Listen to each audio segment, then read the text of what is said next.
UBC 시청자 여러분, 정치신세계 청취자 여러분 안녕하세요. 권순욱 기자입니다. 오늘도 예고해드린 대로 인터뷰 진행할 건데요.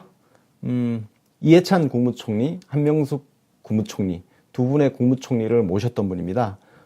안철수 국민의당 대표가 한때 점령했던 지역입니다. 서울 노원병에서 더불어민주당 지역위원장을 맡고 계시는 황창하 위원장님을 모셨습니다. 안녕하세요. 네, 안녕하세요. 황창하입니다. 네, 반갑습니다. 네, 반갑습니다. 네. 사실 진작부터 한번 모셔야겠다고 생각은 했는데, 마땅한 기회를 잡지를 못했어요. 예, 그러셨겠죠. 네. 예. 사실은 그때 그 한명숙 전 총리님, 그 출소하셨을 때, 예, 그 시점에 한번 모실까 했는데, 그때도 약간 타이밍을 조금 놓쳐가지고 모시지 못했는데, 예. 그날 나오시던 날 어떻게 맞이해야 될까 고민을 많이 했어요, 사실은. 네. 그래도 저희들은 여전히 억울한 옥살이를 하셨다고 생각하고 있기 때문에 여전히 당신을 잊지 않고 있다, 많은 사람들이. 그리고 당신을 그리워해왔다 하는 부분들을 최소한 좀 알리고 싶었어요. 세상에도 그렇고 또 나오시는 한 총님을 맞이하는 자세에서도 그래야 된다는 생각이 들어서 주변에 좀 호소를 했는데 많이 오셨죠? 예. 근데 그날 굉장히 밤새도록 오셔갖고 굉장히 또 알록달록하게 여러 가지 그런 또 소품들도 준비하고 환영 인사도 글씨로 쓰고 막 반짝반짝 전등도 하고 해서 굉장히 좋아하셨고 그 다음에 자기가 헛고생을 한 건 아니구나 하는 것들에 대한 말씀을 하시더라고요. 이제 밖으로 나온 실감이 난다 이런 말씀도 하셨고요. 한명숙 총리님 이야기가 나와서 그냥 자연스럽게 이어가죠. 그러시죠. 그 위원장님께서 그 한명숙 총리 검찰 수사 과정 그리고 재판 과정 이거를 전부 계속 기록을 하셔가지고 책을 펴내셨어요. 그랬습니다. 그 책을 쓰실 때 어떤 마음으로 준비를 하시게 된 건가요? 그 책이 이제 그 책의 마무리는 이 최종 판결까지의 기록을 다 하지는 못했고요. 두 번째 사건의 1심 판결에서 무죄를 받기까지의 과정입니다. 그러니까 그 전까지는 모든 재판에서 다 이겨왔던 상황이기도 했고, 그다음에 저희들이 이 정도의 내용이라면 충분히 사람들한테 우리가 당당하게 얘기할 수 있겠다 이런 느낌도 들었고, 저는 그 잘못된 권력에 대한 투쟁이라 그럴까 이런 부분들은 기본적으로는 망각에 대한 기억의 투쟁이다 이렇게 생각을 합니다. 그래서 꼭 기록으로 남겨서 다시는 이런 상황들이 재발되지 않았으면 좋겠다. 정치적 표적을 이유로 수사를 하고 주변을 털고 이런 과정들이 숱하게 많이 있었지 않습니까? 그렇죠. 그리고 국가 권력에 의한 이런 일종의 범죄 행위인데 이런 부분들이 다시 없어야 되겠다. 근데 끝내 지켜주지 못했습니다. 끝내 지켜주지 못했고 그것은 지금도 원죄처럼 저희에게 남아 있습니다. 사실 그 한명숙 총리님 사건에 대해서 사실 자세하게 잘 모르시는 분들도 계실 것 같아요. 그 사건을 한번 길지 않게 간략하게 한번 아주 간략하게 얘기를 하자면요. 이 사안이 굉장히 좀 복잡합니다. 어떻게 보면 사건 자체가 두 개입니다. 사실은 하나의 사건이 아니고 두 가지의 사건입니다. 첫 번째 사건은 많은 사람들이 에게 회자됐듯이 의자가 돈을 받았다.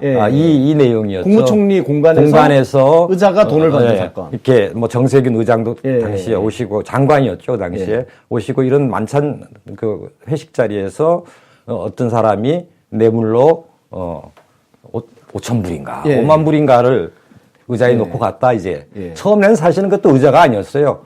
주머니에 넣어두었다 뭐 이랬는데 저희들이 진술이 계속 왔다 갔다 했죠. 실제 그날 입었던 옷들을 해보니까 이게 있지 않습니까? 여성들 이렇게 코트인데 흉내만 딱 그러니까 위에 뚜껑만 이렇게 달려 있는 거. 그래서 주머니가 없는 그래서 주머니에 넣기가 불가능한 그러니까 다시 나중에는 최종적으로는 의자에 놓고 왔다. 그리고 그런 과정들을 통해서 이제 했는데 그건 워낙 말이 안 되는 상황이고 많은 사람들의 진술도 있고 그다음에 그 당시 경호관들이나 이런 부분들이 있을 수 없는 상황이란 초지일관한 일관된 진술로 인해서 그 부분들은 무죄가 났습니다. 1심에서. 무죄가 거의 확실시 되는 마지막 판결을 남겨두고 있는 하루 전날. 네. 이게 이제 무죄고 나고 검찰이 굉장히 곤혹스러운 처지에 처할 것 같으니까 네. 새로운 별건을 다시 하루 전날 그걸 다시 그러니까 터뜨립니다. 판결 선고 하루 전날. 하루 전날. 그러니까 지금 조금 전에 말씀하신 의자가 돈을 받은 그 사건은 곽영욱 대한통운 그렇습니다. 그죠? 그분 사건이고 지금 이제 또 말씀하실 새로운 사건. 이게 한만호 한신건영 그죠? 대표가 이제 정치 자금으로 3번에 걸쳐서 3억 원씩 3번에 걸쳐서 돈을 전달했다 이 내용입니다. 이 내용인데 이 부분들과 관계해서 아마 2번째 재판 날이었나요? 3번째 재판 날이었나? 공판 중에 그 당시에 한만호 씨는 그 검찰에 구속되어 있었습니다. 다른 사건으로. 다른 사건으로. 구속되어 있었고 그 구속된 사람을 불러 올려서 그 이제 한 총리에 대한 사안들이 저는 만들어졌다고 생각을 했고 당시에 실질적으로 이 사람이 이제 공판정에 나와서 한명숙 총리는 억울한 누명을 쓰고 계시다. 그 한 총리한테 나는 돈을 전달한 적이 없다. 이렇게 진술을 했어요. 한만호 씨가. 그죠? 저는 그날을 너무도 생생하게 기억하고 그 긴장하고 계시다가 자리에서 무너지듯이 그 뒤로 이렇게 한숨 쉬시던 그 모습이 지금도 기억납니다. 방청석에서는 환호와 박수가 작약했죠. 이런 상황들인데, 그러니까 준 사람도 돈을 안 줬다 그러고, 받은 사람도 돈을 안 받았다 그러고, 이런 상황이었고, 그래서 당연히 저희들은 그날 이후로 이것은 재판 하나만화의 상황이다. 이렇게 생각을 했고, 그렇게 되니까 당황한 검찰들이 이제 뭐 여러 가지 정황들을 막 긁어 모아서 이제, 만들었습니다. 심지어는 뭐, 그 한만호 씨가 그 같이 수감돼 있던, 그 죄인들 수감자들 중에 뭐 조폭도 있고 뭐 마약 뭐 그런 사람들이 한만호가 이제 안에서 막 그런 얘기를 했다 이런 식의 정황 증거들을 얘기하게 하고 뭐 이런 상황들로 계속해서 굉장히 재판이 지리하게 진행됐습니다. 그러다 보니까 그리고 현장 검증도 하고 해서 이런 현장에서는 도저히 돈을 전달할 수 있는 상황이 아니다 이런 것까지 1심 판사는 아주 상세하게 받고 그다음에 아주 꼼꼼하게 했습니다. 그래서 당시에 변호사들도 이 정도의 상황이나 증거 능력이라 그러면 이거는 뭐 유죄가 될 수 없다. 그래서 우리 예상대로 1심에서 무죄가 났습니다. 무죄가 났죠? 무죄가 났습니다. 그 무죄 내린 판사가 그 이후에 굉장히 곤혹스러웠어요. 그랬습니까? 김형두 부장판사라고 제가 기억을 하는데 제가 좀 친하게 지냈던 판사라서 기억을 합니다. 그분이 그 무죄 판결을 내리고 나서 아마 집 앞에서 그 사이비 보수 단체들이 시위를 하고 그랬었어요. 종북 판사 물러나라 뭐 이런 시위를 했던 기억이 나고 그 당시 변호인이 전해철 의원도 전해철 의원은 변호인은 아니었고 그 당시에 백승원 변호사가 이제 주축이었고 민변 사무총장 하셨던 그렇습니다. 그리고 뭐 조광희 변호사라든가 뭐 여러 분들이 함께 했었죠. 그렇게 1심에서 무죄가 났는데 이게 2심 가서 뒤집어지고 3심 대법원 가서 최종 확정 판결이 났죠. 2심은 사실은 1심이 굉장히 꼼꼼하게 살폈고 현장 검증까지 여러 가지 정황들을 수사하고 검증하고 해고 무죄 결론을 내렸는데 2심은 사실은 굉장히 신속하게 처리가 됐습니다. 그리고 새로운 정황이나 새로운 증거나 뭐 증언 이런 것들이 전혀 없는 상황에서 똑같은 조건에서 판단만 뒤집어진 거죠. 판단이 완전히 180도 뒤집어져서 판결을 내렸고 그래서 이게 너무 엉터리로 판결을 한 것 같다. 요즘 저는 사법부를 보면서도 이게 사법부가 지금 적폐청산에서 굉장히 걸림돌로 작용하는 순간들이 가끔은 눈에 띄어요. 그런 부분들의 느낌을 그때도 받았고, 어쨌든 판단의 문제니까 그런 부분들에 대해서 대법원은 좀 충실하게 판단을 하지 않겠냐. 이 상황을 가지고 부분적이라도 파기환송을 할 수밖에 없는 상황이다. 이게 180도 이렇게 거꾸로 돌아갈 수는 없다. 이런 상황이었는데 결국 그 대법원 판결 날짜도 사실은 좀 느닷없이 잡혔습니다. 그때 한명숙 총리가 아마 해외 재외 교포들을 만나는 그 순방들, 동남아 쪽 순방들을 하고 있다가 판결 날짜가 갑자기 잡혔다고 그래서 이제 귀국을 해야 되는 상황이고 아니면 연기를 하느냐 뭐 이런 상황들이었지만은 귀국을 했습니다. 근데 그 나중에 알려진 상황이지만 그 며칠 전에 얼마 전에 이제 그 양승태 대법원장이었죠. 당시 그다음 박근혜 대통령 당시에 두 분이 뭐 독대를 했다 이런 기사들도 나오고 그래서 여러 가지 정황들에서 의심스러운 부분들은 있지만 우리가 입증할 수 있는 방법은 없었죠 당시로서. 입증은 없지만 입증은 뭐 할 수 없겠지만 사실 그 결국 입증의 문제를 하면 판사들이 뭐 판사들이 그 소송법에 보면 자유심증주의라고 해가지고 판사들의 어떤 자유로운 그 증인의 진술을 채택하느냐 마느냐에 대해서 판사들이 사실상 그 재량을 발휘를 하는 거잖아요. 그래서 한만호 씨 증언을 1심에서는 진술에 일관성이 없다. 그래서 신빙성이 떨어진다. 이렇게 판단을 했던 거고 2심은 한만호의 그 증언을 신빙성이 있다. 이렇게 인정을 해버린 거거든요. 그렇죠. 결국 이거는 자유심증주의라는 어떤 소송법의 어떤 그 법관에게 주어진 자율 재량권을 굉장히 현저하게 일탈한 판결이 아니냐. 객관적 상황들을 보더라도 당시에 그러니까 구속된 상태에서 검찰에 불려가서 한 진술을 받아들이고 재판정에서 자유롭게 어려운 상황에도 불구하고 진술을 번복해서 한 총리는 억울한 누명을 쓰고 계시다고 했던 증언은 배척하는 이런 판단들은 상식적으로는 그 당시에 납득이 안 갔죠. 어떻습니까? 이 사건 재심 청구의 가능성은 있습니까?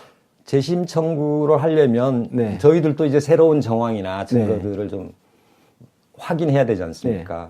그러니까 아직은 정확하게 몇 가지 정황들은 있습니다. 아마 재판 중이라면 그 문제를 제기해서 논란을 벌일 수는 있는 상황이지만 이미 대법원까지 판결이 난 상황에서는 재심 요건이 굉장히 까다롭고 완전히 이거를 뒤집을 수 있는 새로운 상황. 새로운 증거. 증거. 이런 것들. 특히 이제 저희들은 정치적으로 이루어진 표적 수사라고 생각을 하기 때문에 혹시 비망록이라든가 아니면 그동안 많이 논란이 됐던 뭐 이런 문건 속에 혹시 숨어 있지는 않을까. 뭐 이런 것들도 좀 한만호 씨 그 증언이 가장 결정적이었는데 한만호 씨가 진술을 어떤 양심 선언이라든지 이런 걸 하면은 재심 요건이 될 것 같은데. 아니요. 그것도 지금 당시에 이미 진술을 번복했지 않습니까? 그러니까 검찰에서는 돈을 줬다 그랬다가 재판정에 나와서는 돈을 안 줬다 그랬어요. 이거를 이제 대법원 판결이 이렇게 나니까 이걸 위증으로 다시 고발을 했어요. 그래서 한만호 씨는 또 위증 판결까지 받은 상황이죠. 그러니까 상황들을 몇 가지 족쇄를 이미 다 채워놓은 상황입니다. 알겠습니다. 한명숙 총리 사건은 오늘 뭐 우리 항청화 위원장님께서 오늘 워낙 이제 한 총리님하고 인연이 깊으셔가지고 그 이야기를 지금 서두에 자연스럽게 좀 진행을 했는데요. 이제 우리 황 위원장님에 대한 이야기 좀 해보겠어요. 1977년 연세대 토목공학과 입학하셨는데 보니까 노동운동의 곧장 뛰어드셨어요? 그랬습니다. 77년이면 박정희 정권 시대인데. 유신 말기죠. 그 77년에 이제 입학을 했는데 바로 뛰어든 건 아니고요. 제가 2학년을 마치고 3학년 등록을 안 하고 이제 공장에 들어갔습니다. 공장을 들어가게 된 계기는 그 당시에 모든 대학생들이 갖고 있던 시대적 고민을 저도 같이 안고 있었고 대학에 들어와서 우리가 배워왔고 알아왔던 박정희 대통령에 대한 실상이라든가 진실 이런 부분들에 대해서 조금씩 알게 되고 이게 굉장히 잘못 알고 있었구나. 그다음에 민주주의에 대한 여러 가지 생각들을 가지고 고민을 할 젊은 시절 아닙니까? 그런 상황에서 이제 제가 야학을 하게 됐습니다. 그 당시 영등포에 있는 그 양평동 해태제과 여공들이었는데 그 사람들과 같이 생활도 하고 그다음에 공부도 같이 하고 하는 그런 야학을 하면서 그들의 삶의 애환이라든가 어려움 이런 것들에 대해서 굉장히 깊이 공감을 했고 나도 그 저러한 그다음에 그 당시에 이제 워낙 탄압이 심했던 운동권에 대한 탄압이 심했던 엄혹했던 시절이기 때문에 그런 부분들을 학생운동으로만 극복하기가 어렵지 않겠는가 이런 부분에 대한 이제 사회 과학적 인식들도 작용을 했죠. 그래서 이제 노동 현장이라는 데를 한번 무작정 한번 가봤습니다. 어린 나이에 그렇게 해서 했는데 그때가 79년이었으니까요. 거의 정말로 그 해에 이제 박정희 대통령이 피살당하고 그 다음에 그 11.6이 일어나죠.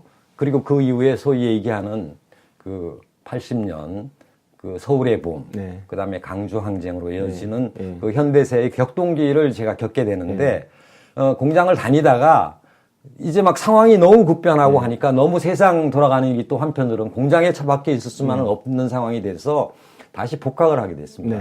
복학을 해서 그 과정들을 겪었고 우리는 그때 깊이 좌절했었죠. 너무 힘들었고 강주 항쟁을 보면서는 너무 안타깝고 괴로웠고 그다음에 우리는 저는 우리 선배님들의 그 좌절감을 약간은 이해를 할 수 있을 거예요. 온전히 이해하기는 힘들 것 같고요. 왜냐하면 그 시대를 제가 꼬맹이였기 때문에.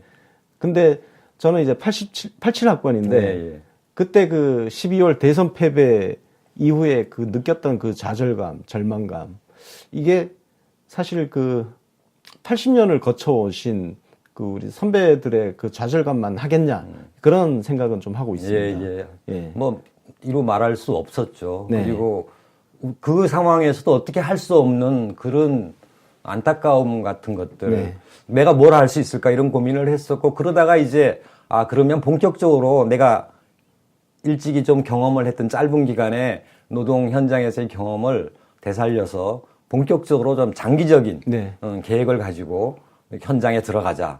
이렇게 해서 이제 학교를 조금 남은 기간 한 2년 정도를 마침과 동시에 그 노동 현장에 들어갈 준비를 했습니다. 그때는 이제 제대로 좀 기술적 배워서 들어가자 그래갖고 제가 영등포에 있는 청소년 직업 학교를 또 입학을 했어요. 그래서 자격증도 이제 한 대여섯 개 따고 그렇게 해서 들어간 곳이 성남입니다. 성남에 그 샤니 케이크라는 공장을 들어갔는데 그 당시 한 1000여 명 되는 규모의 그 성남에 그 샤니 그 빵 공장이잖아요. 그 빵 공장 저도 그 어디인지 알아요. 저도 그 어릴 때 그 중2 때 그 좀 가출을 했는데 그때 가출하면서 정했던 목표지가 성남 양말 공장이었습니다. 그래서 빵 공장에 들어가서 거기서 근무한 게 한 3년이었어요. 그게 이제 84년부터 들어가 갖고 이제 3년 정도 근무를 하다가 그 당시에 소위 얘기하는 위장 취업이었죠. 그렇죠. 위장 취업인데 그게 이제 신분이 또 어떻게 하다 탄로나고 또 회사 안에서 활동을 하다 보니까 탄로가 나서 이제 해고를 당했는데 해고를 당했을 때가 바로 87년도입니다. 4월 달에 당했고 복직 투쟁이라 그래서 그 당시 출근 투쟁도 하고 그 앞에 와서 농성도 하고 이런 상황들을 하다가 6월 항쟁을 맞이하게 된 겁니다. 맞이하고 그리고 이제 6월 항쟁에서 6.29 선언 나고 학생운동은 잦아드는 상황에서 성남 지역의 많은 노동자들이 투쟁을 시작했죠. 그게 소위는 7, 8, 9월 노동자 대투쟁. 노동자 대투쟁이죠, 그게. 그 시점에 이제 제가 그 3년간 있으면서 비록 어영노조이긴 했지만 노동조합에 대한 경험을 했어요. 그러다 보니까 막 노동자 대투쟁이 당시에는 노동조합을 만드는 건설 투쟁들이 많았고 그게 이제 오늘날 그 민주노총의 뿌리가 된 거죠. 뿌리가 된 거죠. 그때 이제 그걸 하면서 노동조합에 대한 상담들이 개인적으로 의뢰가 많이 왔어요. 왜냐하면 이제 노동조합을 어떻게 만들어야 되느냐, 조합원 교육을 어떻게 해야 되느냐 이런 부분들을 하면서 처음에는 이제 개별적으로 상담을 해주다가 혼자 감당이 안 돼서 함께 했던 몇몇 동료들과 함께 이제 노동교육연구회라는 거를 만들고 그 당시 이제 막 물밀듯이 밀려오는 노동조합 건설에 대한 여러 가지 전국적으로 그랬죠. 요구들을 이제 이제 막 그 상담하고 교육해주고 하기 시작했고 아마 그 당시에 만들어졌던 많은 노동조합, 성남 지역의 노동조합 그리고 이후에 이제 성남 노련으로 발전하는데 대부분이 이제 저희 손을 거치고 같이 교육하고 같이 올렸던 이런 동료들이어서 아니 그러면 성남에서 지역구를 네. 가시는 게 좋지 않나요? 성남에는 지금 뭐 이재명 네. 시장도 있고 사실은 네. 지금 성남에서 국회의원 시장하고 있는 양반들이 네. 당시에 저와 함께 일부는 시민운동을 하셨던 분이고 뭐 이재명 시장은 제 당시 제가 이제 그런 거 하다가 삼자 개입 금지, 지금은 없어진 법이지만 삼자 개입 금지로 징역살이를 좀 했는데 그때 제 변호사였어요. 그때 초짜 변호사. 삼자 개입 금지로 징역살이 하신 분이 또 있죠.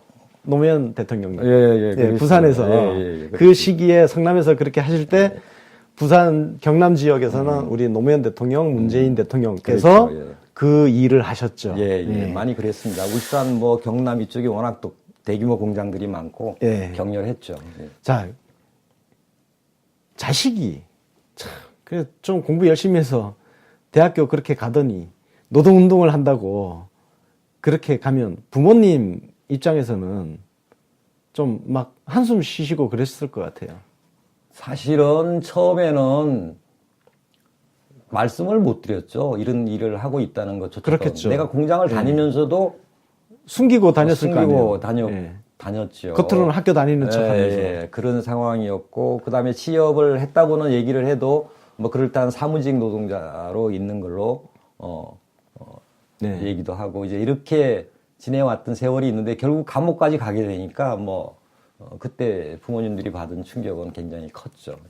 어때요? 그 당시에 그렇게 이제 노조 건설 운동을 그렇게 하시고 사실 그 87년, 88년 2년 동안에 그 노동자 대투쟁이 쭉 이어지면서 노조가 쑥쑥쑥 생겨나고 이걸 토대로 민주노총이라는 것이 건설이 되고 했잖아요.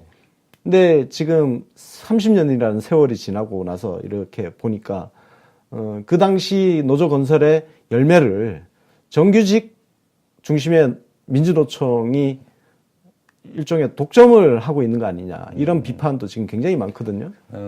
그런 면이 있죠. 실질적으로 그다음에 그 당시에는 이제 비정규직에 대한 개념이 없을 때였고 그다음에 노동조합 운동에 대한 워낙 그 거친 탄압들 속에서 그 최소한의 권리, 헌법상의 권리조차도 보장되지 않은 상황들을 돌파하고 이것 자체가 이제 민주화의 과정이라고 저희들은 생각했고 했죠. 근데 지금 와서 이제 보면 사실은 뭐 이게 운동론이기는 합니다만은 정치적으로 지도되고 각성되지 않으면 이게 조합주의에 빠지게 되고 그다음에 이익투쟁이나 이익집단화되는 경향들의 위험성들은 있는 게 아닌가 이런 생각도 그거는 듭니다. 사실 이미 선례들이 있잖아요. 역사적으로. 그렇죠. 대표적으로 미국 노조운동이 그런 길을 걸었고 사실 지금 민주노총이 가는 길을 보면 저는 뭐 거기에 깊숙이 하지는 않았습니다만 지지는 해왔었거든요. 해왔는데 지금 민주노총이 걷는 길은 대중과 격리되고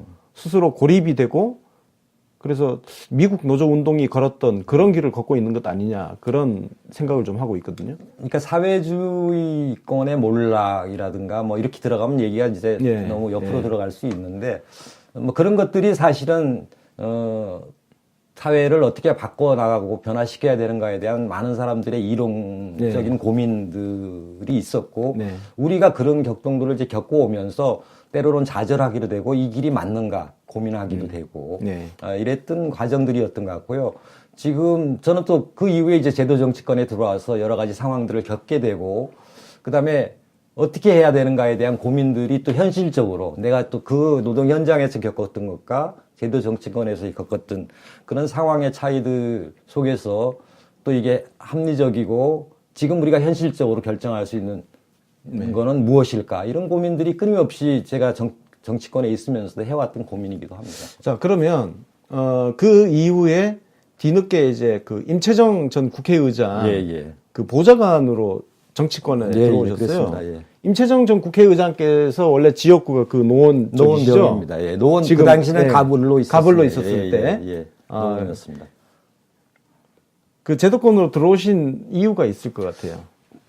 제가 그 굉장히 이제 40살에 사실은 제도권에 들어왔습니다. 좀 뒤늦게 들어오신 거죠. 뒤늦게죠. 그 당시에 이제 뭐 후배들이나 이런 40살이면 사실 국회의원 출마를 하셨어요. 그렇죠. 출마할 때죠. 남들은. 그런 상황에서 이제 들어오게 됐는데 그 당시에 이제 특히 성남 지역에 이제 특히 수도권에 있는 많은 공장들이 지방으로 이전하는 네. 과정들이 있었고, 네.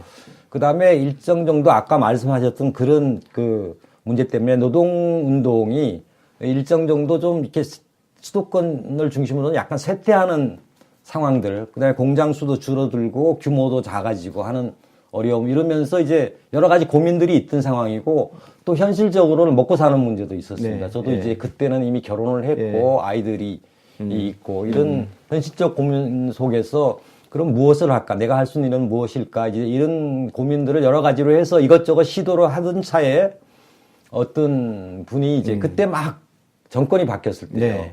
김대중 정권으로 네. 바뀌었을 때였는데, 마침 이제 이런 데가 있는데 너 한번 국회 한번 들어가 볼래?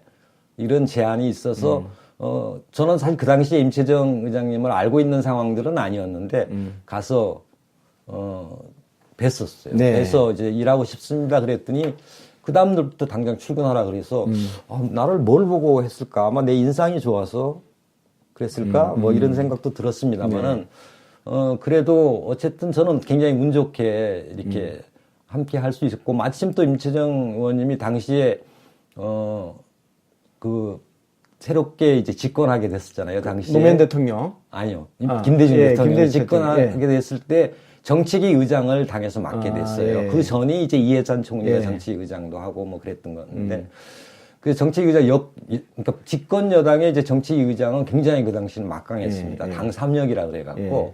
막강했었는데, 그러면서 이제 실제 국정이 논의되고 운영되는 상황들을 굉장히 가까이에서, 네. 그리고 그 당시는 일주일에 한 번씩 대통령님한테 가서 네. 이제 보고. 보고를 예. 하던 상황이었어요. 그 당하고 굉장히 밀접하게 관계들을 했었는데, 그런 상황을 보면서 그리고 또 한편으로는 제가 그 노동운동이나 운동권에서 익히고 고민해왔던 문제와 여기에 문제가 결코 다르지 않고, 그다음에 전략 전술의 문제, 뭐 노동 현장의 특히 문제 같은 경우는 저는 누구보다도 현실적으로 잘 알고 있었기 때문에 굉장히 금방 쉽게 적응했고, 네. 그다음에 또 늦게 이제 제가 좀 굼뜬 면이 있습니다. 그래서 끝까지 뭘 해보려고 하다가 하여튼 마지막에 이제 합류한 스타일이고, 지금 정치 출마도 지금 이게 때늦게 시작을 하게 된 꼴이긴 합니다만은, 그러다 보니까 한편으로는 이제 후배들이 운동권 출신들이 많이 있었지 않습니까? 정치권에. 그 당시에 미리 들어와 있던 많은 후배들이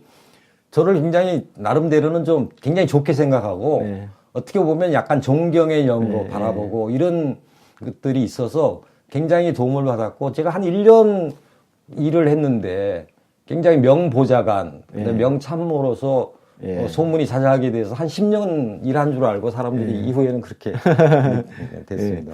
그렇게 그걸 거쳐서 노무현 대통령 당선되신 이후에는 인수위원회 전문위원으로 들어가셨고, 이어서 이제 이해찬 국무총리 때 그렇습니다. 정무위 비서관, 그리고 한명숙 총리가 취임하고 나서는 정무수석 비서관 해가지고 국무총리실에 쭉 계셨어요. 그래서 제가 지난 총선을 겪으면서 이제 제가 그때 뭐 트윗이나 이런 걸 통해서 친노 운동권 이런 부분들이 나름대로 좀 뭐라 그럴까요? 내세우지 못하는 상황들이 있었지 않습니까? 그런 상황에서 나는 내가 살아온 인생이나 이력이 전부 이건데, 그래서 그날 그 트윗을 한번 날린 적이 있습니다. 그래서 나는 운동권이고, 이해찬 총리의 정무 비서관이고, 한명숙 총리의 정무수석이고, 그리고 친노다. 나는 이걸로 세상의 불합리와 맞서겠다. 이렇게 올렸는데, 그게 굉장히 큰 반향을 일으켜서, 이게 저 사람 진짜 당당하게 친노임을 밝혔다. 이렇게 해갖고 많은 사람들이 그 당시에 이제 호응도 해주고, 또 마침 내가 안철수 의원이랑 이제 대결하는 상황이 되니까 굉장히 관심이 뜨거웠던 상황들도 있었습니다만은, 저는 사실 그전에는 제가 선고는 못 되고 한 6두품 정도 될까 이런 생각들을 한 적이 있어요. 그렇지만은, 노무현 대통령과 함께하고, 그 다음에 인수위원회 거치고, 특히 한명숙 총리하고의 인연은 뭐, 사실 학생 때부터 알고는 있었지만, 그분은 저를 모르고 저는 한명숙, 그 당시에 여성계의 아주 뛰어난 지도자로서 알고 있었던 분이기는 합니다만은, 실질적인 인연은 총리실에서 뵌 게 처음이나 마찬가지거든요. 그 당시에 이제 이해찬 총리랑 총리실에 있을 때 이해찬 총리는 뭐 그 당시에 어쨌든 실세 총리 혹은 뭐 책임 총리의 전형으로서 그렇죠. 굉장히 실제 일을 많이 했습니다. 네. 저희들이 처음 총리실에 갔을 때 저희들이 맞닥뜨린 게 뭐냐면은 그 행정수도 이전 위헌 판결에 직면했습니다. 네. 그래서 이 문제를 어떻게 풀 것인가가 그 당시에 저희들에게 떨어졌던 그 첫 번째 숙제였습니다. 그리고 그 당시에 이 지방 분권의 문제라든가 죄송합니다. 그 다음에 이런 부분들 자체는 그 당시에 참여정부의 핵심적인 국정 지표였기 때문에 이분들이 흔들리면 근간이 흔들리는 문제다. 이거를 어떻게 해결할까 하는 고민들을 했었고, 그래서 많은 사람들과 논의하고 기획단을 만들어서 실제 지금과 같은, 그래서 청와대는 이전하지 않되 일부 부서들이라도 이전을 행정부처만 일부 이전하고 네, 어떤 부서가 갈 것이고 뭐 이런 부분들을 국회와도 논의하고 그 여야 간에 합의하고 이렇게 해서 이제 오늘날의 세종시가 만들어졌습니다. 그 기간이 이제 이해찬 총리부터 시작을 해서 한명숙 총리 때 세종시라는 이름을 결정하게 되고 이후 건설 과정은 그 이후로 넘어갔습니다만은 그런 상황들을 이제 겪으면서 무슨 얘기하다 갑자기 네. 제가 사실 뭐 그거 이제 거기까지 너무 들어갈 필요는 없을 것 같고요. 그렇게 이제 국무총리실에 쭉 계시다가 뒤에 이제 국회 도서관장을 하시고 자기 정치를 뒤늦게 시작을 하셨어요. 그렇습니다. 제가 지금 보니까 이해찬 총리까지만 하고 자기 정치를 하셨으면 어떻을까. 납득이 안 돼, 납득이. 왜? 응? 그냥 먹지? 좋아? 묻지도 따지지도 않고 섭취하는 유산균과의 이별 선언. 미궁 유산균 사랑! 너를 위한 헌정 유산균, 나를 위한 적중 유산균.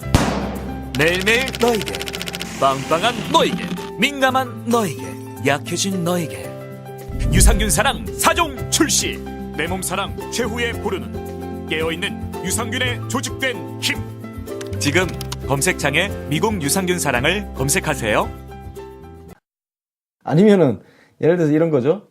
노원병 지금 지역구가 임채정 전 국회의장께서 정계를 은퇴하신 이후에 사실 우리가 지금 잃어버린 지역구가 되고 그렇게 됐었죠. 그 뒤 상황을 보면 2008년도에 한나라당 홍정욱, 2012년 정의당 노회찬, 2016년 국민의당 안철수까지. 그러니까 그 이전까지는 우리 민주당 원래 깃발을 계속 텃밭이었거든요. 예, 그렇습니다. 예. 잃어버렸어요. 2008년도에부터 출마를 2008년에 김성환 노원구청장이 출마를 했었나요? 그랬었죠. 네. 예. 자, 그럼 이제 그 선거 이야기로 바로 이어질게요. 황창화 위원장님이 가장 바깥에서 보기에 약한 지점이 뭐냐? 대중성이 떨어진다. 그러니까 대중성이란 게 뭐냐면은 결국 인지도 문제. 이 부분이 굉장히 약한 것 아니냐. 그래서 지난 20대 총선에서도 사실 득표율이 그렇게 만족스러운 득표율이 안 나왔거든요. 이 부분을 어떻게 지금 극복을 할 건지 중요한 과제인 것 같습니다. 예, 중요한 과제죠. 실제 이제 대중성이라고 한다면 예를 들어서 대중과 어울리고 대중과 함께 할 수 있는 그런 그 자질이나 능력을 얘기한다면 저는 사실은 충분하다는 생각을 개인적으로는 하는데 아까 말씀하셨지 인지도라고 한다면 제가 명망가가 아니고 뭐 아이돌도 아닌 상황에서는 그런 한계들이 분명히 있습니다. 뿐만 아니라 제가 계속 그 정치권 제도 정치권에서도 일을 했지만은 기본적으로는 참모로서의 역할들에 충실했고 그다음에 그런 부분들에 대한 고민들. 그래서 참모라는 게 이제 자기를 내세우는 상황들은 아니었고요. 그러니까요. 그렇다고 뭐 내가 정치연구소나 이런 것들을 하면서 했던 부분들은 아니기 때문에 그러니까 내 스스로의 나를 위한 정치 소위 얘기하는 이런 부분들을 할 기회는 없었습니다. 없었으니까 이제 대중적으로 노출되고 뭐 할 수 있는 기회들 자체가 이제 없었던 면이 있고요. 그 다음에는 그런데 제가 짧은 기간이지만은 이제 지난번 안철수 의원이 이제 지금 대표죠. 안철수 대표가 민주당 대표를 맡고 있다 느닷없이 탈당하는 상황들을 맞이하게 됐고 그런 상황에서 저는 해당 지역에 있었고, 그전에도 사실은 제가 당 중앙에서 이제 한명숙 총리가 이제 이후 당대표도 하고 뭐 여러 가지 과정을 거칠 때 가장 가까이에서 이제 모셨던 상황이기 때문에, 네. 여러 가지 정황상 당시에 이제 안철수 대표가 노원에 와서 본인이 무소속으로 출마할 때 지역에서 민주당은 후보를 안 냈죠. 그 당시에 네. 안 내고 이런, 그 다음에 도움을 주고. 그렇죠. 그 다음에 저도 이제 지역에서는 사실은 한 20년 이상을 네. 그 임채정 의장님과 함께 그 노원에서 살았기 때문에 네. 그 당시에 당 조직이나 이런 부분들, 당의 원로들이나 이런 부분들은 사실은 오랫동안 함께 해왔던 네. 분들이어서 그런 부분에 대한 인간관계라든가 이런 것들도 다 맺어주고 당시에 그랬거든요. 네. 처음에 왔을 때. 그랬는데 이제 그런 상황을 딱 맞이하니까 너무나 당혹스러웠고, 그 다음에 그 상황에서 그때의 총선이 굉장히 얼마나 중요했습니까? 우리로서는 이 총선에서 패배하면 이후 다시 정권을 재창출하거나 하는 부분들이 굉장히 어려운 상황에 돌입한다는 것들, 그리고 특히 야권의 부전이 갖고 올 후과가 너무나 두려웠죠. 네. 그래서 누군가가 이 부분들을 막아 나서지 않으면 안 된다. 근데 올 사람이 없죠. 그 상황에서 올 상황이 없고, 그렇다면 이제 지역에서 오랫동안 있었고, 그나마 이제 제가 아까도 말씀드렸듯이 뭐 국무총리제 행정 경험도 있었고, 그 다음에 기관도 국회 도서관을 통해서 이제 기관도 운영해봤고, 그 다음에 무엇보다도 이제 국회에서 오랫동안 근무를 했었기 때문에 그 커리어로 볼 때 충분하게 이 일을 맡을 수 있는 유일한 사람이다. 이렇게 주변에서 많이 당원들이라든가 안철수 의원을 쫓아가지 않겠다는, 그래서 민주당을 지키겠다는 이런 당원들이 많이 계셨죠. 그래서 그분들이 이제 적극적으로 나섰으면 좋겠다는 요구들이 있었고, 저는 그걸 수용해서 그 당시에는 정말로 이 절박한 심정으로 적어도 이 야권이 이로 인해서 분열되고 최소한 한 그 의석, 수도권 의석 한 30석 정도가 이 노원병에 달렸다. 이런 생각에 절박한 마음으로 이제 나서 소위 얘기해서 총대를 매게 됐던 겁니다. 네. 그, 어떻습니까? 그 2016년 이후에 현재까지 그 지역 활동을 이제 지역위원장이시잖아요. 예. 지역 활동을 이제 열심히 하고 계실 텐데, 어떻게 뚫으실 거예요? 지금 선거 얼마 안 남았는데. 그동안 사실 제가 놀고 있었던 건 아니고요. 네. 그때 이제 한 3주 정도의 한 달이 채 못 미치는 선거운동 기간, 캠페인 기간이었는데, 그때도 그 짧은 기간이었지만 전국적으로 이제 자원봉사자들이 몰려 들어오셨고요. 너무나 절실하고 절박한 심정으로 저를 도우러 정말 용병들이 오셨어요. 오셨고, 또 그 당시에 이제 함께 했던 그 나를 지원하기 위해서 문성근 선배라든가 김원걸 위원장이라든가 이런 분들이 와서 이제 지원 유세도 많이 하시고 했었는데, 그때 이제 문성근 선배가 그 얘기를 하더라고요. 야, 같이 이렇게 유세를 다녀보면 정말 분위기가 좋다. 내가 노무현 대통령 이후에 총선에서 이렇게 자원봉사자들이 자발적으로 지역을 다니면서 운동을 하고 함께 외쳐주고 하는 모습은 처음 본다. 이런 얘기를 했었고요. 당시에 이제 SNS 상에서 언급량이라 그러냐? 버즈량이라 그러죠? 버즈량이 제가 4등이었습니다. 1등이 문재인, 2등이 안철수, 3등이 김종인, 4등이 저고 5등이 김무성이었어요. 그러니까 그 정도로 이제 캠페인 자체가 뜨거웠고, 그 다음에 굉장히 관심도를 집중시켰습니다. 그런데 전체적으로 이제 결과가 나타나서 알다시피. 결과를 보면, 안철수가 너무 강력했어요. 그렇죠. 안철수가 52.33%. 예.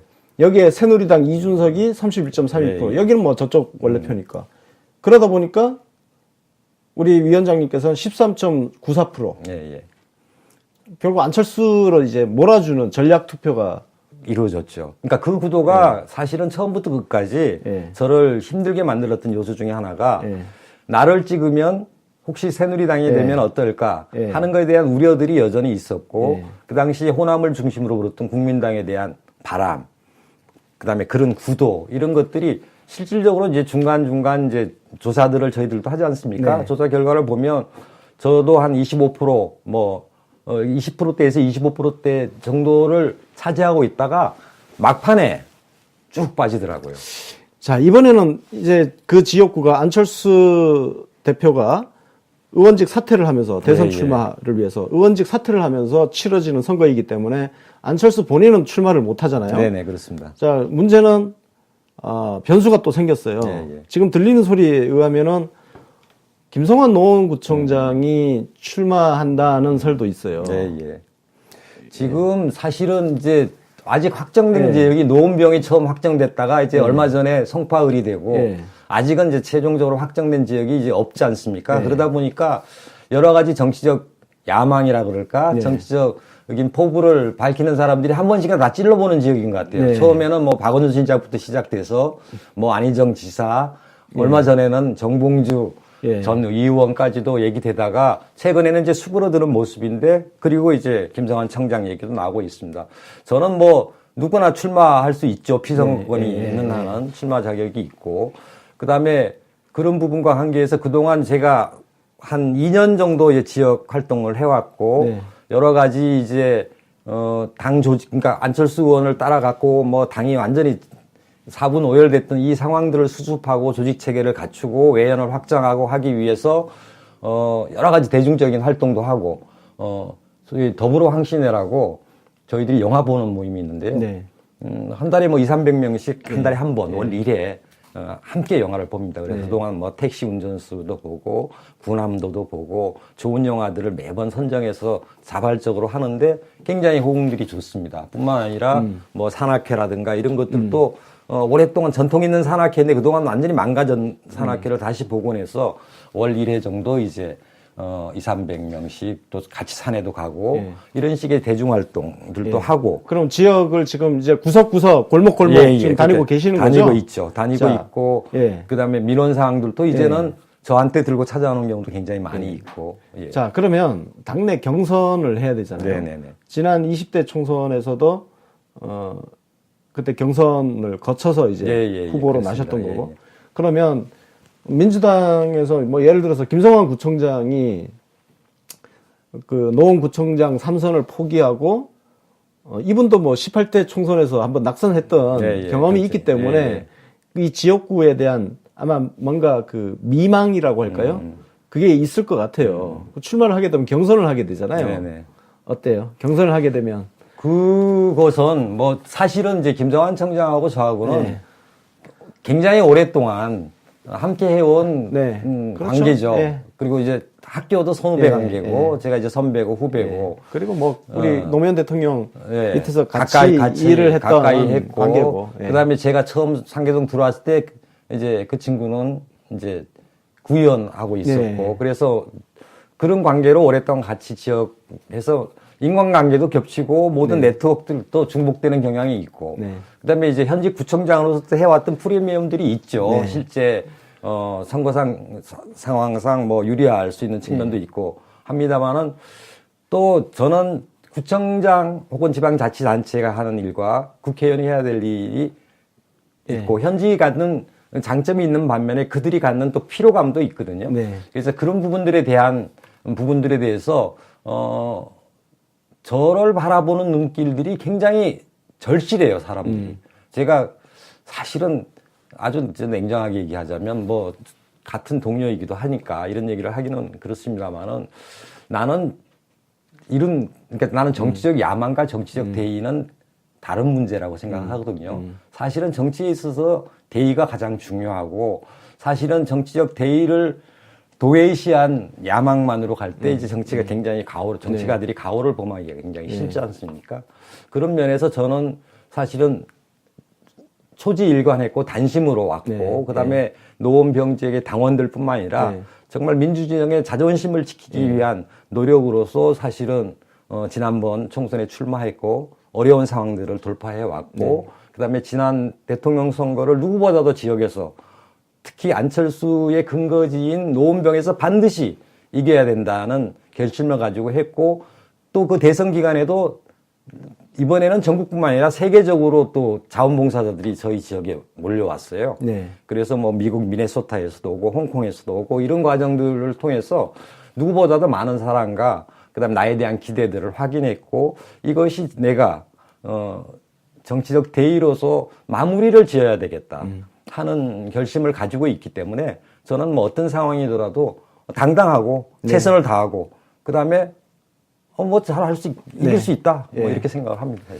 그래요. 사실 막 저희들 바깥에서 이렇게 지켜보는 입장에서는 열심히 하시는데 어떤 대중적인 인지도라든지 이런 게 좀 떨어지다 보니까 어디 뭐 조금 유명하다 싶은 사람이 휙 내려와서 공천받고 당선되고 이런 것들을 보면 좀 안타까움이 있어요. 예. 아마 그래서 우리 위원장님 20대 총선 출마했을 때 전국에서 몰려와서 자원봉사를 하고 했던 그 마음이 아마 어떤 안타까움 그런 걸 겁니다. 뭐 그런 것도 포함되어 있을 거라고 생각합니다.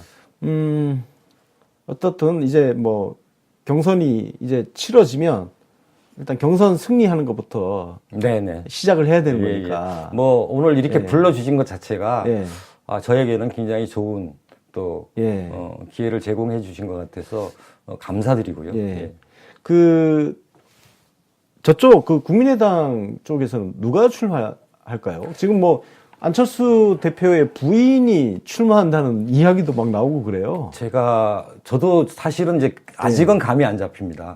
실질적으로 한동안은 그러니까 안철수 의원 부인이 출마한다는 설이 있었고 실제 기자들이 저한테 취재를 들어왔어요. 궁금해서 물어보겠죠. 그 지역에서 좀 움직임이 있냐 부인이.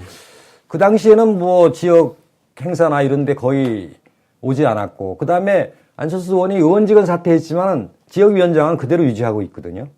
그래요? 예. 사퇴하지 않았습니다. 지역위원장을 그대로 가지고 있습니다. 그래서 현재 가끔가다 이제 지역 행사에 나타나실 때가 있는데 그때도 지역위원장 자격으로 옵니다.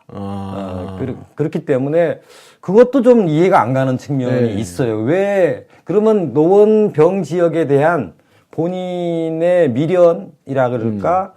이런 부분들은 굉장히 좀 강한 게 아닌가 이런 생각이 들고요. 그다음에 그 부인 얘기가 나왔을 때도 남한테 주기는 좀 억울하다는 생각이 있을 수 있겠다. 노원병을 그냥 자기 땅이라고 생각할지도 몰라요. 그런 느낌들이 들고요. 그다음에 자기는 노원병 안 떠나겠다는 얘기를 이제 지역 사람들한테 곧잘 하고 했다는 얘기도 들리고 그래서 부인 부분들도 그래서 출마 가능성이 있겠네. 어떤 게 된 건가. 그다음에 그 당시 기자가 나한테 이제 얘기하기로는 당 중앙에서 나온 건데 이게 상당히 근거가 있습니다. 이렇게 얘기를 당시에는 했거든요. 근데 그게 그때 간 보다가 하여튼 굉장히 여론의 역풍이 있었고 안 좋아져서 쑥 들어가 버리기는 했습니다만은 그다음에 지역 내에서 또 행사 때 부인이 대신 나오기도 해요. 그런 거 보면 뭐지? 이런 부분들에 대한 의심이 있죠. 아니 이렇게 되면 안철수 본인은 보궐에 출마를 하지 않고 왜냐면 부부가 동시에 출마하는 거는 진짜 웃기잖아요. 웃기죠. 그 정도 생각은 하겠죠. 아무리 막 그냥 마이웨이 한다고 하지만 그러면 본인은 출마 안 하고 당대표니까 어차피 국민의당은 지금 사실 뭐 안철수 당이잖아요. 그렇죠. 친한 패권주의. 그래서 여기서 손잡고 다니면 자기가 해낼 수 있다 뭐 이렇게 생각할 수도 있겠죠. 부인 김미경 교수 손잡고 노원병을 훑고 다니면 부인이 당선되면 그게 자기가 당선된 걸로 생각할 수 있을 것 같아요. 그래서 나도 그런 가능성이 아예 없지는 않겠다 이런 생각도 좀 들어요. 그 다음에 이제 변수는 또 합당 문제가 있잖아요. 바른당하고 합당. 바른당에 지금 이준석이가 있거든요. 거기도 분명히 출마할 텐데. 그럼 합당하면 이준석이를 줄까? 그것도 잘 모르겠어요. 그 자기 지역에 대한 그런 미련이 있다면 쉽게 또 넘겨주기도 안 줄 것 같은데요? 그래서 나는 어떻게 될지 진짜 저렇게 욕심 많은 사람이 저걸 바른당하고 합당한다고 해서 이준석한테 출마하라고 준다? 양보한다? 오늘 말씀을 듣다 보니까 왠지 이준석은 합당 반대를 해야 될 것 같아. 뭐 모르죠. 하여튼 거기는 이제 유승민 그렇죠. 한때 이제 합당 문제가 얘기될 때 내가 이제 이준석이도 이제 행사에 가끔 나오거든요. 자주 이제 자주 만나니까 그 합당 어떻게 돼가 이렇게 물어보면 그 당시에는 이제 한창 이제 합당 얘기가 좀 초기에 순풍처럼 될 때였어요. 그때 박지원 의원하고 같이 정치한다는 게 막 이렇게 얘기하더라고요. 그래서 속으로는 뭐 박근혜하고도 같이 했던 친구가 그러니까 그거보다는 100배는 훌륭하신 분인 거 그러니까 아는데 무슨 박근혜 퀴즈가 그러니까. 박지원 그런 생각이 들었던 적이 있습니다. 근데 그 얘기는 못했어요. 본인 앞에서. 그렇죠. 논이 굉장히 의외로 진짜 굉장히 진짜 치열한 전장이 될 것 같은 생각이 그래서 듭니다. 뭐 별들의 전쟁터가 될 수도 있고 아니면 조용하게 갈 수도 있고 그거는 사실 특히 재보궐선거라는 게 예측 불허입니다. 그다음에 당의 전략이라든가 이런 것들이 굉장히 이제 뭐라 그럴까 급박하게 막 변동도 되고 이러지 않습니까? 이런 것들을 보면 이게 사주팔자도 좋아야 된다고 하니까요.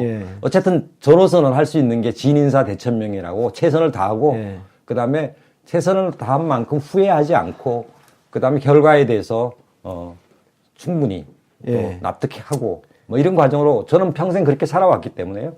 그렇게 가야 된다 이렇게 생각합니다. 그래서 즐기면서 하고 있습니다. 우리 민주당에서 혹시 그 노원병 출마를 이렇게 타진하고 있는 분들 알고 계시는 분들 있으면 아직은 뭐 주변에서 얘기들은 아까 얘기했듯이 뭐 여전히 김성환 구청장 뭐 그다음에 그 안희정 지사는 본인이 아니라고 했음에도 불구하고 또 주변에서는 여전히 그런 상황들도 있고요. 뭐 모르겠습니다. 그래서 아직은 아마 한 3, 4월 달, 3월 달 정도는 들어가야지. 근데 지역에 와서 뭐 뭔가를 준비하고 하는 기미는 없는 것 보니까 어쨌든 항창화가 고생하고 있고 그 부분에 대해서 인정해줘야 된다 이런 분위기는 있는 게 아닌가 이렇게 생각이 듭니다. 좀 그런 건 있을 것 같아요. 왜냐면 위원장님께서 그동안 했던 일들이 있고 그걸 아는 상황에서 뭔가 이렇게 뭔가 넘보는 식의 어떤 그런 걸 보여주면 그거 자체도 사실 좀 그렇죠. 안 좋으니까 사실은 이 지역은 누가 되더라도 사실은 당선 가능성이 굉장히 높은 지역 아닙니까 민주당이 그러다 그렇죠. 보니까 이제 뭐 거물급들이 와서 내가 여기를 출마할래 이러기에는 명분이 별로 없습니다. 왜 이렇게 쉬운 지역 가? 뭐 이런 얘기에 이제 곤혹스러워 할 수 있는 상황이어서 아마 그 다음에 또 노원 지역 자체가 아까도 말씀드렸듯이 야권 연대라든가 이런 상황에 항상 희생양이 되어 왔기 때문에 그렇죠. 그 당원들이라든가 지역민들이 느끼는 상실감도 굉장히 커요. 그래서 그런 부분들에 대한 지역적 요구들도 있고 그래서 결국은 뭐 저나 어쨌든 지역에서 오래 뿌리 박은 사람들의 각축이나 경쟁이 되지 않을까 이렇게 생각을 합니다. 사실 그 야권 연대가 그동안 그것 때문에 우리가 양보하고 이렇게 하다 보니까 거의 한 20년 그렇죠. 그죠? 예. 민주당 깃발이 사라져버렸습니다. 아예 후보도 못 낸 적도 있고요. 그러니까요. 세 번 정도 한 후보를 아예 안 냈었고요. 근데 지금은 이제 우리가 여당이니까. 그렇습니다. 여당이 야당하고 연대할 수는 없잖아요. 없죠. 그죠? 우리는 무조건 모든 지역에 독자 후보를 내야 되고 연대 같은 거는 생각하면 안 되는 거죠. 맞습니다. 예를 들어서 뭐 제가 다른 분하고 울산 지역, 경남 지역 이야기하면서 했던 말씀입니다만 예를 들어서 우리가 정의당이라든지 민중연합당 그쪽 울산 지역에서 강세잖아요. 그 강세라고 해서 우리가 명색이 여당인데 그 야당들하고 울산 지역에서 연대를 한다 그러면 얼마나 웃기는 얘기입니까? 그리고 오히려 욕 먹을 거예요. 그럼요. 그런 상황들이. 하여튼 연대를 생각하지 않고 선거를 준비한다는 게 저희 지지자 입장에서 굉장히 속이 후련합니다. 홀가분하고. 매번 선거 때마다 무슨 연대 얘기 나오는데 스트레스가 정말 컸습니다. 저희 지역은 그런 면에서는 굉장히 사실 고민거리가 많았고 저도 사실 출마 기회를 놓치게 된 것도 또 제가 그 당시에는 장중앙에 있었기 때문에 그런 큰 전략적 뭐라 그럴까 방향에 대해서 제가 대놓고 반대하고 지역적 또 이해를 따지고 이르기에는 어려움이 있었죠. 지난 그 대선에서 노원병 우리 문재인 대통령 득표율이 어느 정도였습니까? 지금 정확하게 기억은 안 납니다만은 대략으로도 50%는 넘겼죠? 못 넘겼나요? 50% 넘겼을 건가? 50% 넘었을 겁니다. 거기가 48% 50%? 그 안철수가 출마를 했잖아요. 출마를 했죠. 출마를 했는데 우리 대통령께서 득표율이 이게 18대 대선에서는 박근혜하고 붙었을 때 그때 53.44% 득표를 하셨네. 그때도 이기셨네요. 이겼어요. 예. 예. 근데 이번에는 특별히 모든 동네에서 다 이겼어요. 안철수를 모든 동네에서 다 이겼고, 네. 그다음에 안철수 후보가 서울의 다른 지역보다는 홍준표 후보를 많이 앞섰어요. 이곳에서. 예. 그런 상황이고, 그다음에 한동에서도 지지 않은 선거는 이번 선거가 처음이었죠. 그래서 저희 지역 당원들도 그렇고 지역민들도 네. 자신감이 넘칩니다. 사실은. 분위기는 아주 좋은 좋습니다. 거네요, 그죠? 그리고 안철수 의원에 대한 실망감은 또 상대적으로 굉장히 커서 지금 뭐 과거에 저쪽에 눈치 보고 이랬던 사람들도 저희들한테 많이 다가오고 이런 상황입니다. 예. 아, 진짜 우리 대통령께서도 승리를 했던 지역이고 하니까 좀 하여튼 우리 민주당이 한 20년 만에 깃발을 다시 꼭 그렇게 할 수 있도록 해야 될 것 같고요. 이게 원외위원장이라는 게 사실은 정치적으로는 굉장히 이제 스피커도 적고, 그 다음에 말을 할 수 있는 기회, 노출의 기회, 이런 것들은 굉장히 어려움이 있습니다만은, 그 다음에 이제 원외위원장으로서 내가 뭘 해야 될까 이런 것들에 대한 고민도 많았어요. 그래서 요새 이제 제가 아침마다 이제 피켓을 들고 이제 지하철 역사에서 주민들하고 인사도 하고 이러는데, 이게 의외로 저는 사실은 처음에는 뭔가 문재인 정부가 성공하고 그다음에 원내에 있지 않으니까 원내위원장으로서 내가 기여할 수 있는 방법을 찾아야겠다 이런 생각에서 시작을 했습니다. 그래서 그날의 주요 이슈라든가 그다음에 문재인 정부가 해야 될 홍보, 걸어다니는 홍보판 역할이라도 해야 되겠다. 그다음에 국회에서 입법 전쟁이 일어난다 그러면 나도 이 방식으로 사람들에게 알리고 홍보해서 입법 전쟁에 이 방식으로 동참하자. 뭐 이런 마음들을 가지고 시작을 했는데요. 주민들이 대부분의 이제 하시는 분들은 만나 뵙기가 어렵잖아요. 동네에서는. 아침에 출근하고 저녁에 들어오시고 이러니까. 그렇게 아침에 즐겁게 기분 좋은 인사를 드리고, 그 다음에 오늘은 이 문제, 남북회담 아주 성공적으로 잘 되고 있습니다. 뭐 이런 식의 인사가 굉장히 사람들을 기쁘게 하는 면이 있는 것 같아요. 그래서 의외로, 이거 진작에 좀 시작했으면 어떨까.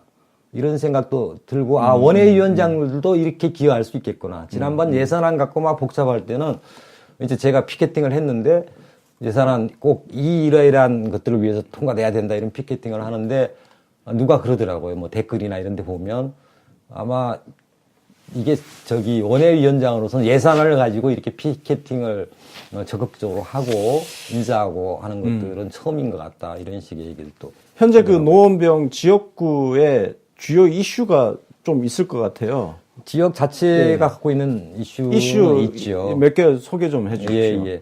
사실은 태생적으로 이게 잘못된 도시계획에 의해서 사실은 아파트가 대단지로 조성이 됐지 않습니까?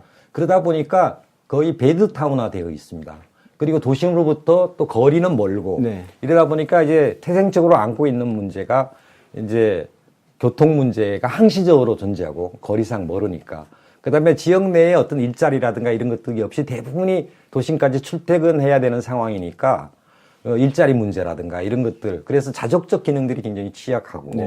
그 다음에 아파트를 당시에 굉장히 좀 따닥따닥 너무 지었다고 그럴까. 그러다 보니까 유휴 공간이라든가 문화적 시설이라든가 이런 부분들이 상대적으로 지울 수 있는 공간들 자체도 굉장히 협소하고 이런 한계들이 있습니다. 그래서 마침 이제 저희 지역에 창동 차량기지, 그 다음에 도봉 면허시험장 이런 부분들이 이제 이전하기로 이미 이제 공간이 생기네요. 꽤 큰 노원역 인근에 꽤 큰 공간이 생기고 이곳에 이제 첨단 산업이라든가 그 다음에 여러 가지 일자리 창출을 위한 산업시설, 그 다음에 중랑천 건너편 쪽으로는 이제 아레나, 그러니까 문화시설, 뭐 이런 부분들도 함께 와서 전체적으로는 자족 기능들을 높여내고 일자리를 낼 수 있는 그런 공간으로서의 기능들도 얘기되고 있고, 그 다음에 도시 재생 문제가 사실은 이제 큰 문제로 다가올 겁니다.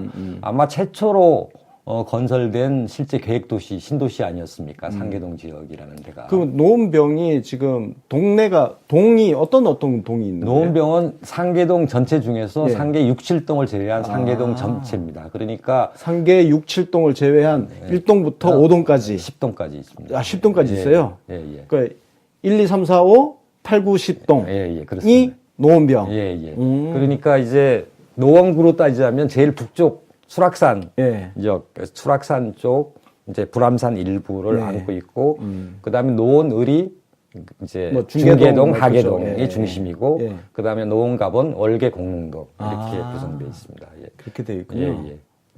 그래서 사실은 노원구라 하면 전통적으로는 사실은 노원병이 상징성이 가장 컸습니다. 임채정 의장님이 이곳에 있었고, 정치적으로도 그렇고, 지역적으로도 이제 여기서부터 출발한 면이 있어서, 상대적으로 이제, 근데 굉장히 이제 오랜 기간 동안 아파트가 지은 지가 한 30년 이렇게 되다 보니까, 재개발에 대한 요구들도 있고, 그 다음에 이 부분들을 어떻게 해야 될지 고민거리이기도 하고, 이런 현안적인 문제들이 있습니다. 그래도 지역 현안은 뭐, 그 지역에 오래 계셔가지고, 현안은 잘 알고 잘 있습니다. 깨고 계시겠네요.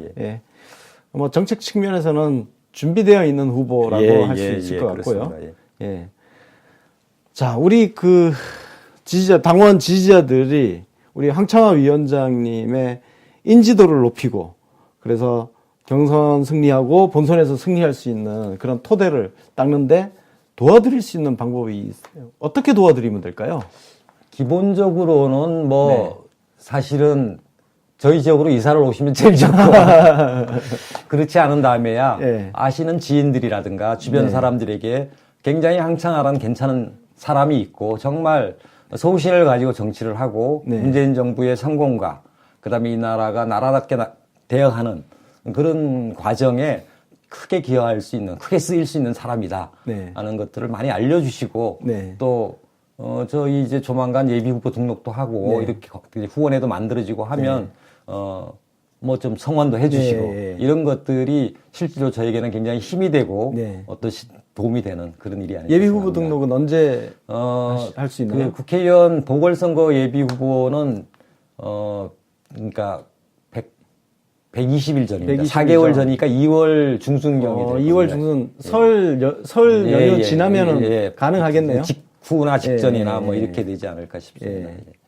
그러면 그때 예비 후보 등록하시고 출마 후원 계좌 선언도 여시고 출마 선언도 그때 제대로 하고 이제 이렇게 해야 될 것 같습니다. 나중에 한번 또 나오셔야겠네요. 아유 불러주십시오. 달려오겠습니다. 알겠습니다. 그럼 예비 후보 등록하고 뭐 하여튼 출마 선언 하신 이후에 적절한 시기에 한 번 더 모시는 걸로 하고 오늘은 이 정도로 정리를 하면 될 것 같습니다. 마지막으로 우리 시청자 여러분들한테 마지막 인사말 한번 해주시죠. 안녕하세요, 유비 씨, 애청자 여러분, 시청자라 애청자 여러분. 어쨌든 저를 그동안 성원해 주시고 그 다음에 항상 지켜봐 주신 거에 대해서 감사드립니다. 제가 지난 2년 동안 시작했던 일들을 이제 마무리를 향해서 가고 있습니다. 최선을 다해서 후회하지 않는 그런 마무리를 저는 여러분들과 함께 하고 있습니다. 당시에 저를 지켜봤던 절절하고 절실한 열망들을 저는 잊을 수가 없습니다. 그것이 제가 오늘 여기까지 올 수 있었던 힘이 아니었나 생각하고 항상 여러분들의 성원을 아마 살아가는 동안은 잊지 않겠다. 이렇게 여러분에게 감히 말씀드리겠습니다. 감사합니다.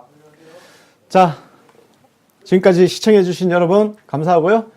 내일 추미애 당대표 인터뷰에서 또 뵙도록 하겠습니다. 감사합니다.